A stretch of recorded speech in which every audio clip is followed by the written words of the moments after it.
आज हम लोग पढ़ने वाले हैं डीएनए और आरएनए के बारे में। डीएनए और आरएनए को समझने से पहले थोड़ा सा हम पीछे चलेंगे ताकि डीएनए और आरएनए समझ में आ सके। जैसे कि हम जानते हैं कि हमारी पूरी बॉडी असंख्य कोशिकाओं से मिलकर बनी हुई है। अगर इस कोशिका को बाहर निकालें और जूम करें इस बोर्ड पे तो आपको समझने में और आसानी रहेगी। मान लीजिए हो गई कोशिका। इस कोशिका के केंद्र में एक केंद्रक अम्ल पाया जाता है। क्या पाया जाता है? केंद्रक अम्ल, जिसको इंग्लिश में बोलते हैं न्यूक्लिक एसिड। ये जो न्यूक्लिक एसिड होता है ये दो प्रकार का होता है। पहला होता है डीएनए और दूसरा होता है आरएनए। इसकी फुल फॉर्म की बात करें तो डाईऑक्सी राइबोज न्यूक्लिक एसिड और दूसरा होता है राइबोज न्यूक्लिक एसिड। या इसको समझने के दूसरे तरीके, ठीक इसके केंद्र में ही क्रोमोसोम्स पाए जाते हैं। हालांकि हमको पता है कि मानव में 23 जोड़े क्रोमोसोम्स पाए जाते हैं। इस 23 जोड़े में ही अगर इसको खींचा गया, थोड़ा मतलब इसको खोला गया, तो हमको देखने को मिला कुछ लच्छे के टाइप देखने को मिला। इसे क्या बोलते हैं? डीएनए, यानी डाईऑक्सीराइबोज न्यूक्लिक एसिड। और इसको खींचा गया तो देखने को मिला कि जीन। तो हम ये कह सकते हैं कि जीन के समूह से डीएनए बना और डीएनए के समूह से क्रोमोसोम बना। क्रोमोसोम का हमारे शरीर के अंदर क्या कार्य होता है? क्रोमोसोम का हमारा कार्य होता है कि मान लीजिए एक क्रोमोसोम है, इसका काम है कि हाथ का निर्माण करना, बेबी में हाथ का निर्माण करना। एक जनरेशन से दूसरे जनरेशन में जाता है और बेबी को बताता है कि देख 5 उंगली बना। को बना? 5 उंगली बना, तो 5 ही उंगली बनता है। अगर हो सकता है कि किसी में ये जेनेटिक इन्फॉर्मेशन गलत पहुंच जाए, जैसे कि ऋतिक रोशन की 6 उंगली है, देखे होंगे यहाँ पे एक 6 उंगली है। यही जेनेटिक इन्फॉर्मेशन गलत हो गया, कहा होगा 6 को बना दे, तो 6 को बना दिया।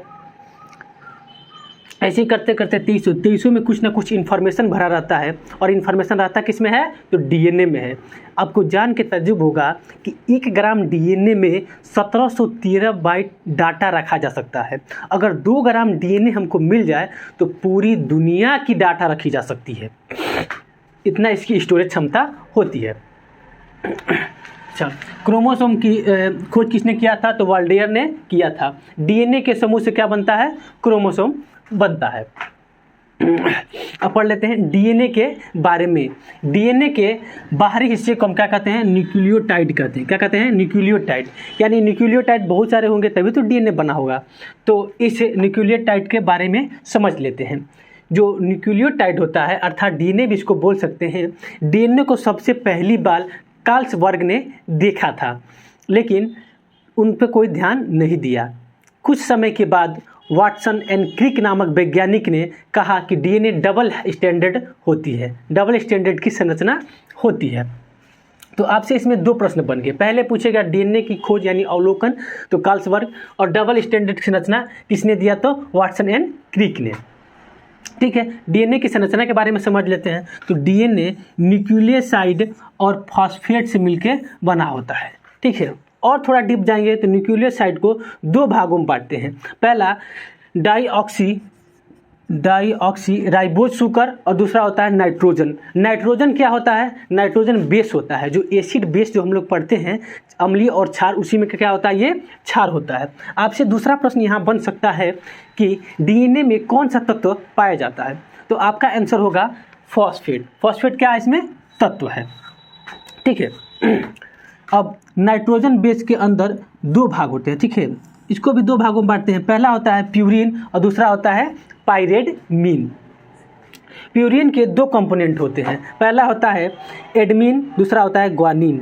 पाइरिडमीन के भी 2 कंपोनेंट होते हैं, पर यूरेसिल नहीं होता है जी, थाइमिन होता है और दूसरा होता है साइटोसिन।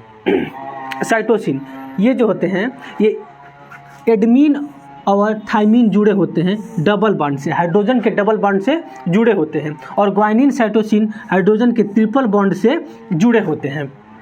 जैसे कि मान लीजिए डबल हेलिक्स है यानी डीएनए है, इसमें देखिए ये क्या है? ए यानी एडमीन, दूसरा होता है थाइमिन, दूसरा ग्वानिन और क्या होता है? साइटोसिन। ये हाइड्रोजन के ट्रिपल बॉन्ड से जुड़े होते हैं। इसको याद रखने का ट्रिक आप याद रखेंगे AGTC। ठीक है, AG और TC, ऐसे आपको याद रहेगा।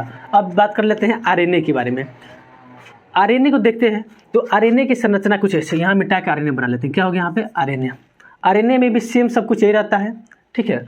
न्यूक्लियोसाइड यहाँ पे जो शुगर होगा ये क्या होगा, राइबोज शुगर हो जाएगा, ठीक है। और नाइट्रोजन बेस में बस यहाँ पे यूरेसिल यानी यू बना देते हैं, जो यूरेसिल होगा, ठीक है। तो बन गया हमारा आरएनए।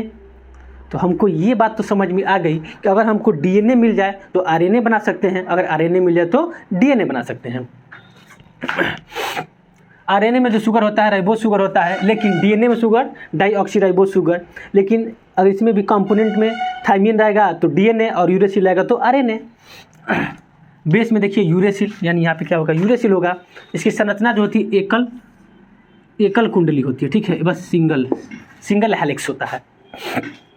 इसका जो कार्य होता है आरएनए का, प्रोटीन का संश्लेषण मतलब होता है निर्माण, प्रोटीन का निर्माण करना।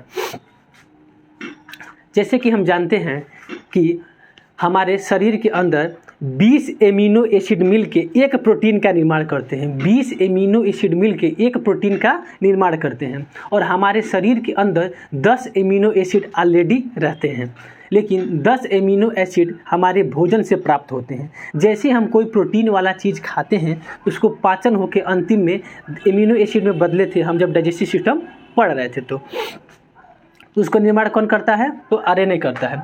आरएनए को हम 3 भागों में बांटते हैं। पहला होता है एमआरएनए, दूसरा होता है टीआरएनए और तीसरा होता है आरआरएनए। एमआरएनए को मैसेंजर आरएनए के नाम से भी जानते हैं, ठीक है। ये क्या करता है, एमिनो एसिड की पहचान करता है और पहचान करके टीआरएनए यानी ट्रांसफर आरएनए को दे देता है। ये क्या करता है, परिवहन करता है। और जैसे कि हम जानते हैं कि राइबोसोम प्रोटीन का निर्माण करता है, तो ये परिवहन करके किसको पहुंचा देगा, राइबोसोम यानी आरआरएनए को पहुंचा देगा, जो कि प्रोटीन का निर्माण करेगा, अर्थात 10 एमिनो एसिड का निर्माण करेगा। तो 10 को ई और 10 को ऑलरेडी शरीर में है, 20 जब मिलेंगे तो एक प्रोटीन का निर्माण हो गया, ठीक है। जैसे कि एक बार और समझते हैं, डीएनए का काम होता है जेनेटिक इन्फॉर्मेशन को स्टोर रखना, ठीक है, रखना। और आरएनए काम होता है प्रोटीन का निर्माण करना। प्रोटीन का निर्माण करना। आपसे प्रश्न ये भी पूछा जा सकता है कि डीएनए कहाँ मिलता है। तो जैसे कि हमने जब कोशिका पढ़ाया था उसमें बताया था कि केंद्र में माइटोकॉन्ड्रिया होता है। अभी हम इस समय बोल रहे हैं कि केंद्र में भी डीएनए पाया जाता है। तो ये भी तो हो सकता है कि एक घर में कई लोग रहते हैं, जिसकी जैसी आवश्यकता पड़ती है उसके बारे में पहचान कराते हैं। इसी प्रकार जैसे चैप्टर बनेगा उसे हमको बताते जाएंगे आपको। तो इसी में माइटोकॉन्ड्रिया केंद्र में पाया जाता है। तो डीएनए भी देखिए, डीएनए कहाँ पाया जाता है, पहले शरीर की कोशिका यानी केंद्रक में, ठीक है, केंद्रक में, और दूसरा माइटोकॉन्ड्रिया में, और पौधों में क्लोरोप्लास्ट में पाया जाता है। किसमें, क्लोरोप्लास्ट में, ठीक है। तो आज की वीडियो यहीं तक रहने देते हैं।